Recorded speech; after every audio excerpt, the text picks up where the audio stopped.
नमस्कार बंधुरा स्वागतम ऑल एचएससी क्राक यूट्यूब चैनल पक्ष থেকে আজকে আমরা শুরু করতে যাচ্ছি এসএসসি এমটিএস পরীক্ষার জন্য জেনারেল নলেজ বা সাধারণ জ্ঞানের সম্পূর্ণ বাংলা সিরিজ। এই সিরিজে তোমরা পাবে ইতিহাস, ভূগোল, বিজ্ঞান, কারেন্ট অ্যাফেয়ার্স, সংবিধান সবকিছুই একদম সহজ ভাষায় ছোট ছোট টপিকে ভাগ করে। যারা এসএসসি এমটিএস পরীক্ষা দিতে যাচ্ছ, ভবিষ্যতে দিবে ভাবছো, তাদের জন্য এই ভিডিওগুলো ভীষণভাবে জরুরি। সো আজকের ভিডিওতে আমরা আলোচনা করব আজকের টপিকে হিস্টোরির কোশ্চেন। তাহলে আর দেরি না করে শুরু করি আজকের ক্লাস। চলো তাহলে ক্লাস স্টার্ট করা যাক। তোমরা এখানে দেখতে পাচ্ছ অন স্ক্রিনে প্রশ্ন নাম্বার 1, ভারতের জাতীয় পতাকার সবুজ রং কিসের প্রতীক? এসএসসি এমটিএস 2024-এ এসেছিল। এখানে তোমাদের অপশন নাম্বার রাইট হবে অপশন সি, মাটি এবং সমুদ্রে।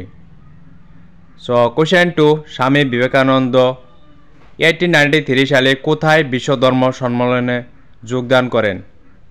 এখানে option A London, B Kolkata, C Delhi, D Chicago.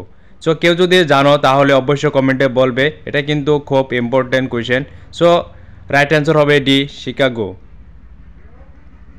প্রশ্ন নাম্বার 3, পানিপথের তৃতীয় যুদ্ধ কত সালে সংঘটিত হয়েছিল? এসএসসি এমটিএস 2024-এ এসেছিল।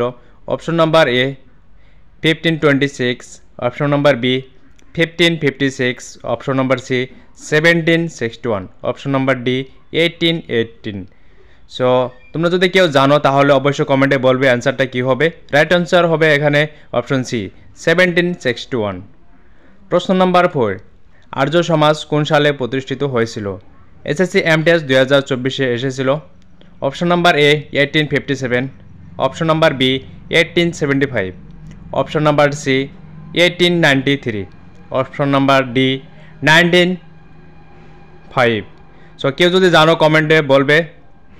সো এখানে রাইট অ্যান্সার হবে অপশন বি 1875। চ্যানেলে নতুন হয়ে থাকলে এরকম ভিডিও দেখার জন্য চ্যানেলটি সাবস্ক্রাইব করে রাখুন।